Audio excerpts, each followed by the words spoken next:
हाँ तो भाई अब देखो यहाँ पर विरल माध्यम में जाने की बजाय मैंने लिखा है, तो यहाँ पर ये भी लिख सकते थे हम विरल माध्यम में अपवर्तित होने की बजाय, विरल माध्यम में अपवर्तित होने की बजाय, जाने की बजाय की जगह लिख सकते हैं अपवर्तित होने की बजाय।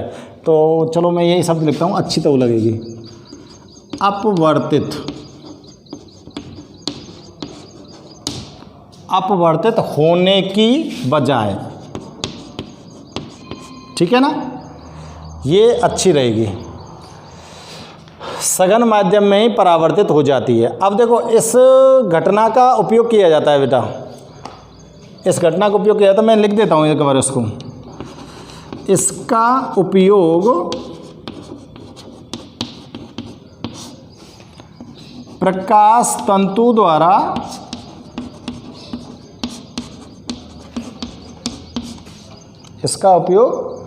प्रकाश तंतु द्वारा संचार के साधनों में किया जाता है।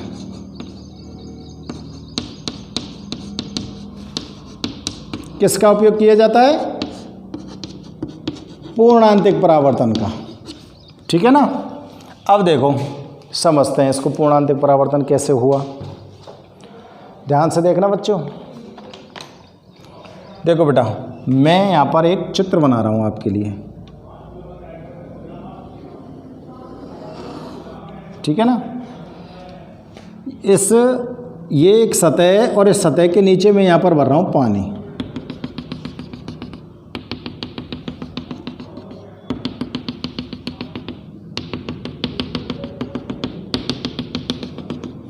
यहाँ पर पानी भर दिया।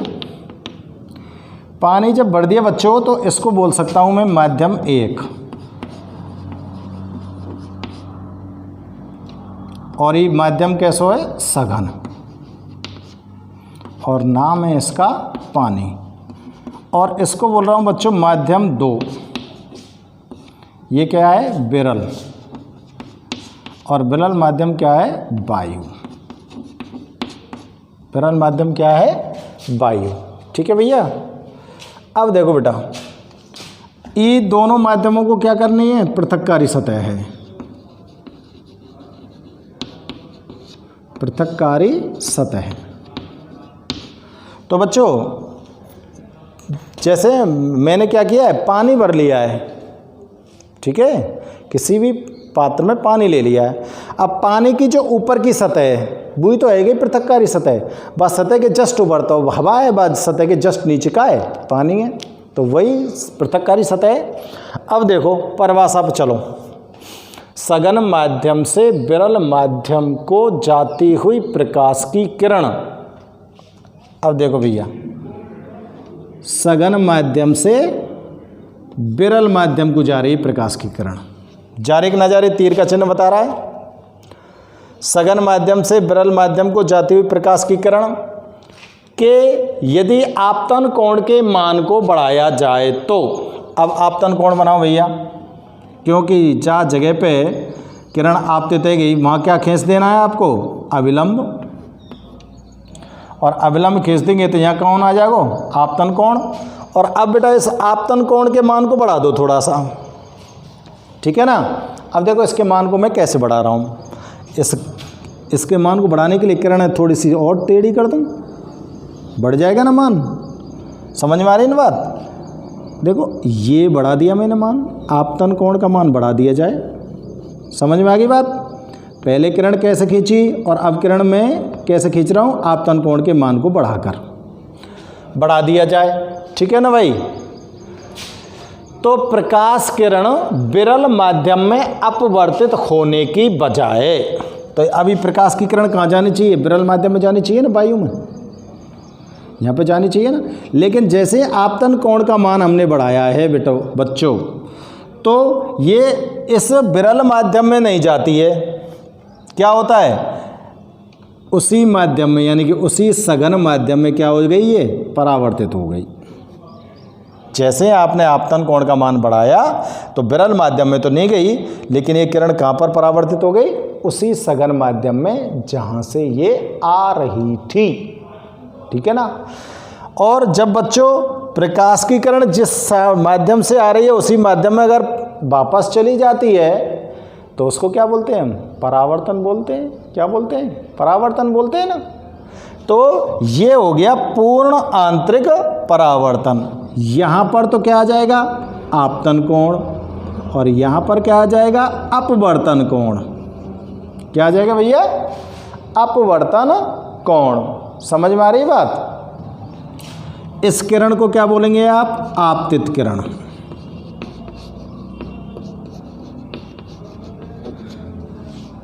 अपवर्तन नहीं, परावर्तन कोण। और ये क्या हो गई? परावर्तित किरण बोलेंगे इसको, क्योंकि अपवर्तन तो हो ही ना है। क्या हुआ है? परावर्तन हुआ है, इसलिए इसको क्या बोल रहे हैं हम? परावर्तन कोण। और ये दोनों के बीच में जो काल्पनिक खंभा खड़ा हुआ है, इसको क्या बोल रहा हूँ? अविलंब। तो बच्चों, ये पूर्ण आंतरिक परावर्तन की घटना है, और इस पूर्ण आंतरिक परावर्तन की घटना का उपयोग किया जाता है प्रकाश तंतु द्वारा संचार के साधनों में। आप लोगों को अगर कहीं ध्यान हो तो देखो, अब तो खैर OFC की लाइनें नहीं डरती हैं टेलीफोन वाली। जो भी डिब्बा वाले फ़ोन चलते थे ना, उन डिब्बा वाले फ़ोनों के लिए तार आते थे ना, उन तारों से तो बात होती थी डिब्बा के अंदर। अब तो वायरलेस चल गए सब जगह, लेकिन पहले चलते थे आज से 10 साल पहले। तो जितने भी बेसिक जो फ़ोन थे डिब्बा वाले, उनके लिए तार आते थे। उन तारों के लिए एक OFC केबल लगाई जाती थी, बहुत मोटी, इतनी मोटी, और उसके अंदर बाल जैसे पतले पतले तार हुआ करते थे। और उन पतले पतले तारों के माध्यम से ही आप लोगों की जो आवाज़ों का आवागमन होता था, तो उनमें प्रकाश तंतुओं के द्वारा ही क्या चलता था? आवाज़ का आवागमन होता था। ठीक है ना। तो वहाँ पर इसका उपयोग किया जाता था पूर्ण आंतरिक परावर्तन का।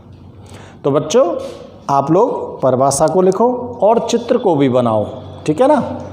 और मैं आगे अगले टॉपिक पर बात करता हूँ। अब देखो बच्चों, आगे पूर्णांतिक परावर्तन से संबंधित एक टॉपिक और है, क्रांतिक कोण कहते हैं। कई बार पूछा जाता है क्रांतिक कोण क्या होता है। तो देखो, बिल्कुल इसी के अनुसार सघन माध्यम से विरल माध्यम को जाती हुई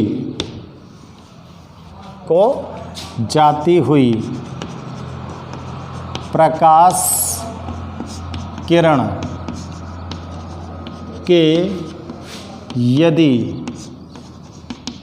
आपतन कोण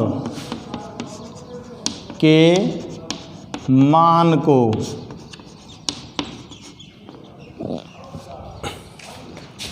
बढ़ाया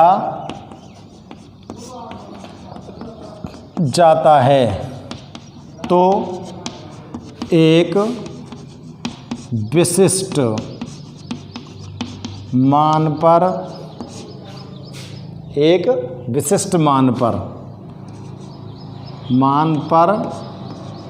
प्रकाश किरण,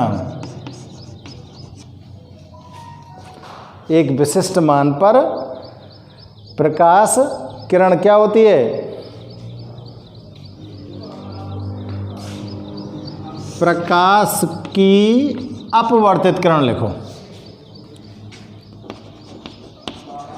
अपवर्तित किरण दोनों माध्यमों की पृथक्कारी सतह, दोनों माध्यमों की पृथक्कारी सतह के समांतर हो जाती है।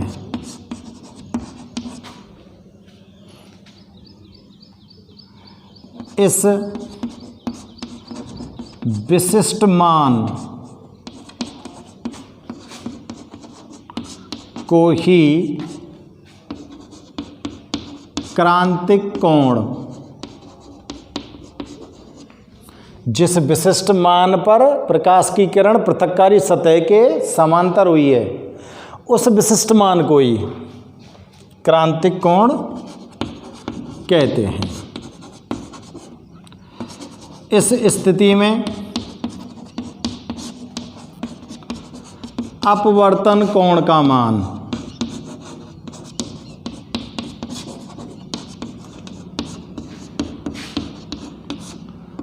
कोण आर बराबर कितना होता है? 90 डिग्री होता है। अपवर्तन कोण का मान कितना हो जाता है बच्चों? 90 डिग्री। तो देखो ये पृथककारी सतह, पानी भर दो इसके नीचे,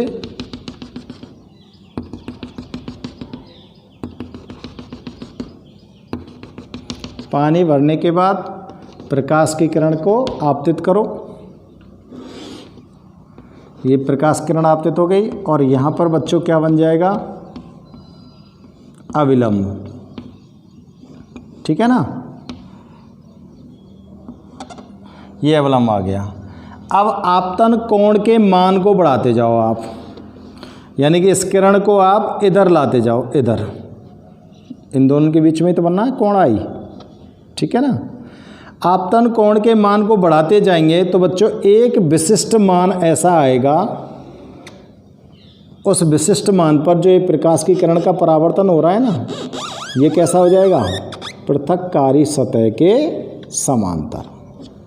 ठीक है, यानी कि ये किरण कौन सी हो गई? अपवर्तित किरण।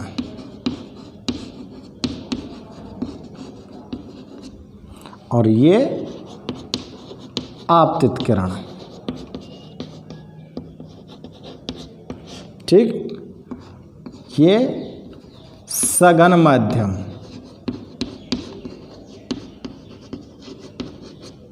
नाम क्या है? जल। और इधर कौन सा आ गया? विरल माध्यम, नाम का है वायु। अब देखो बेटा, ई का सौदा है पृथककारी सतह,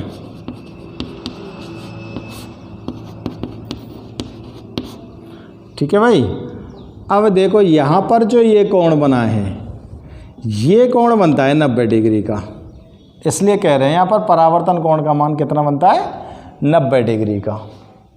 समझ में आ रही बात? ठीक है ना। तो ये जो विशिष्ट मान है आपतन कोण का, ये आपतन कोण का जो विशिष्ट मान है, इस मान को क्या बोल रहे हैं हम? क्रांतिक कोण। भाई सघन माध्यम से विरल माध्यम को जा रही प्रकाश किरण, इसके मान को बढ़ा रहे हैं तो ये अपवर्तित जो किरण है ये सीधी जाने की बजाय क्या हो रही है? पृथककारी सतह के समांतर हो जाती है। तो ये जिस मान पर समांतर होती है वही मान आपतन कोण का कहलाएगा क्या? क्रांतिक कोण। तो आपको चित्र सहित परिभाषा लिखनी है बच्चों, ये नोट करो। अब देखो अगला टॉपिक है बच्चों, वर्ण विक्षेपण। वर्ण विक्षेपण किसे कहते हैं? प्रकाश का वर्ण विक्षेपण। तो मैं यहाँ पर परिभाषा लिख देता हूँ आपको पहले। जब श्वेत प्रकाश की किरण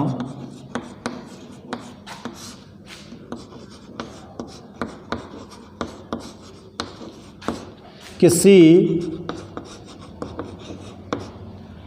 त्रिभुजाकार प्रिज्म पर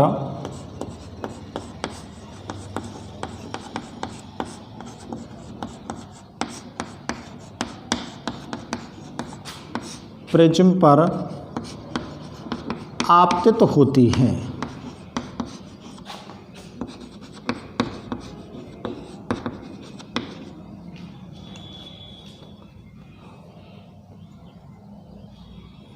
आपतित होती है, तो बस त्रिभुजाकार प्रिज्म पर आपतित हो गई। अब उसके बाद इस प्रिज्म से उस प्रकाश की किरण का क्या होगा? अपवर्तन होगा। ठीक है ना। इस प्रिज्म से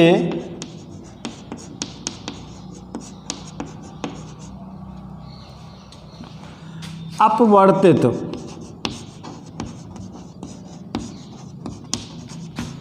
किरणों को एक पर्दे पर प्राप्त करते हैं तो वह विभिन्न रंगों में विभक्त होती है।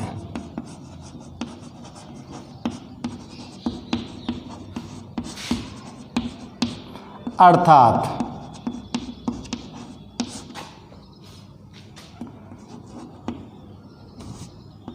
प्रकाश किरण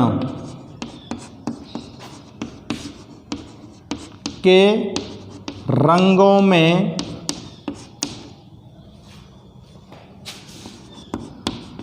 विभक्तीकरण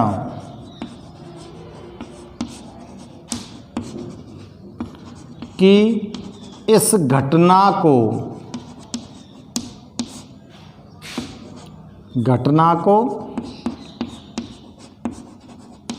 प्रकाश का वर्ण विक्षेपण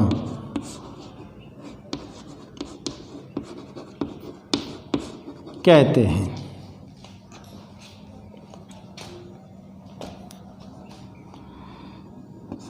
इस प्रक्रिया में पर्दे पर 7 रंगों का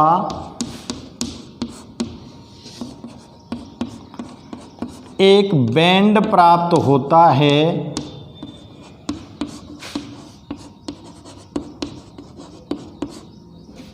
7 रंगों का पर्दे पर एक बैंड प्राप्त होता है जिसे स्पेक्ट्रम कहते हैं। इसमें रंगों का क्रम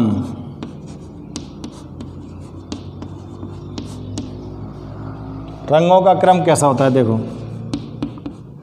बैंगनी, जामुनी और तीसरा रंग होता है नीला, आसमानी,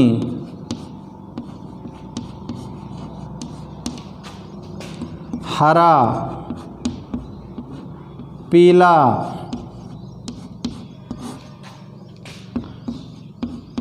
नारंगी और लाल। और बच्चों इसको एक सूत्र से भी दर्शाते हैं और सूत्र लिख रहा हूं मैं, बेजानी आहा पीनाला, ये एक सूत्र होता है।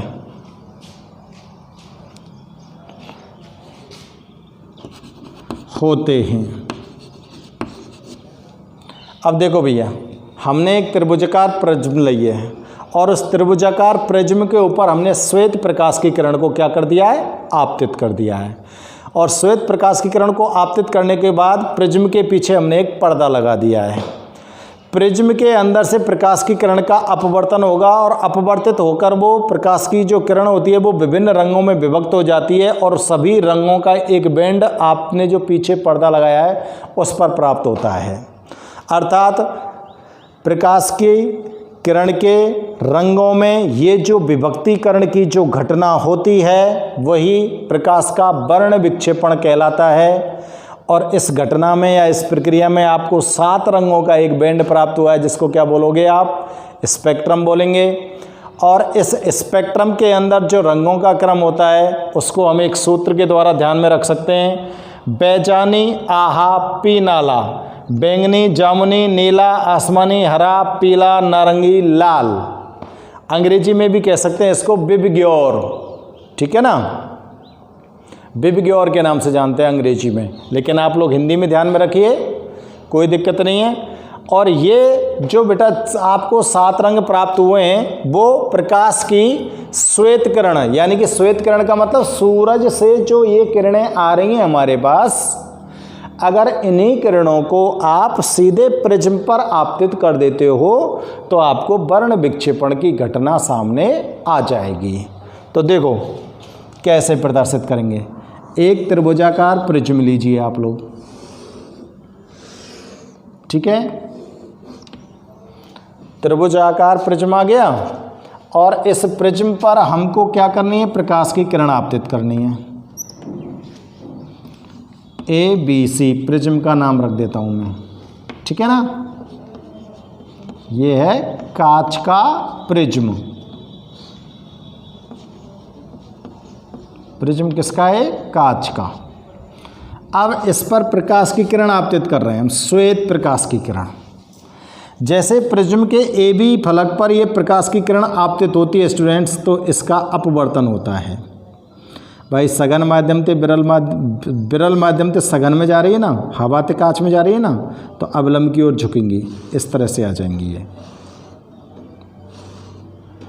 ठीक है ना। और अब यहां से बाहर निकलेंगे थोड़ा अवलंब से ऊपर हट जाएंगी।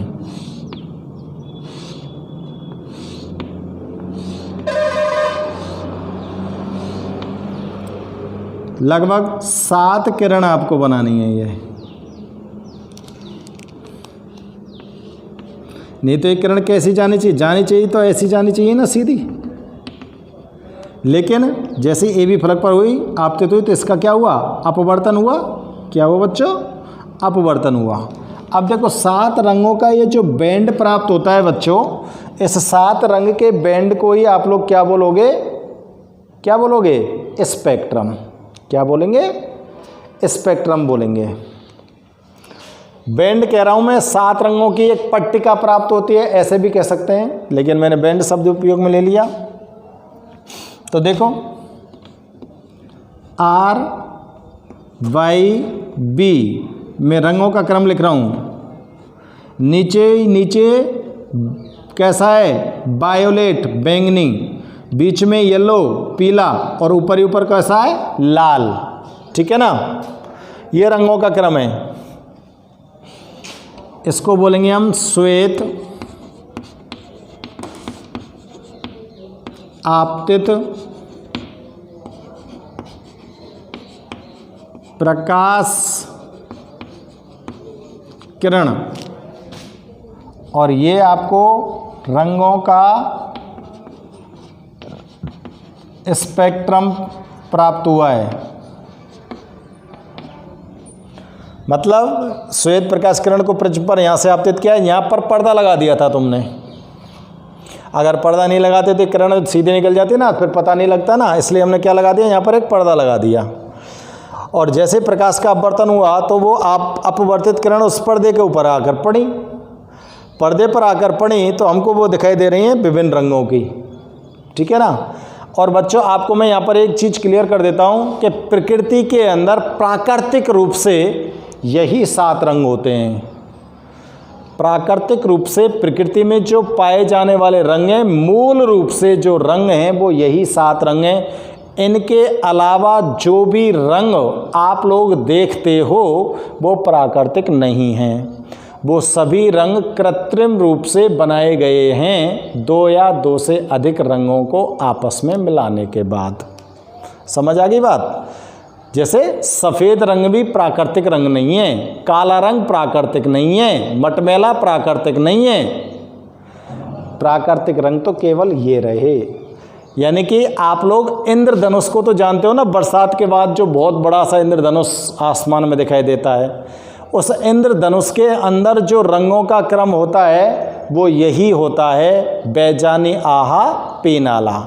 ये प्राकृतिक रंग इंद्रधनुष के अंदर जो आपको दिखाई देते हैं वही प्राकृतिक रंग आपको यहाँ पर दिखाई देंगे, क्योंकि आसमान में जो पानी की जो बूंदें होती हैं वो पारदर्शी होती हैं, और पानी की जो बूंदें होती हैं स्टूडेंट्स वो क्या करती हैं, वहाँ पर प्रिज्म का काम करती हैं, और उन पानी की बूंदों के प्रिज्म की तरह काम करने के कारण ही प्रकाश का वहाँ पर वर्ण विक्षेपण होता है, और जो सूरज की श्वेत प्रकाश किरण है वो 7 रंगों में विभक्त हुई आपको नज़र आती है। और ये घटना बरसात के बाद ही क्यों होती है? क्योंकि बरसात के बाद जल की बूंदों का घनत्व यानी कि जल की बूंद जो होती है उनकी संख्या आसमान के अंदर बहुत ज़्यादा होती है, यानी कि आर्द्रता बहुत ज़्यादा बढ़ जाती है। और आर्द्रता जब बढ़ जाती है तो जल वाष्प की जो बूंदें हैं छोटी छोटी सी, वो उनका तापमान भी थोड़ा कम होता है, तो वो बूंदों के रूप में होती है आसमान के अंदर। तो वो बूंदें क्या करती हैं, वहाँ पर ज़्यादा बूंदें इकट्ठी हो जाती हैं तो थोड़ी सी एक बड़ी बूंद बन जाती है और वो प्रकाश का क्या करती है, प्रकाश के लिए प्रिज्म की तरह काम करती है और वो वर्ण विक्षेपण का काम कर देती है। इसलिए आपको इंद्रधनुष बना हुआ दिखाई दे देता है। समझ में आ रही बात बेटा?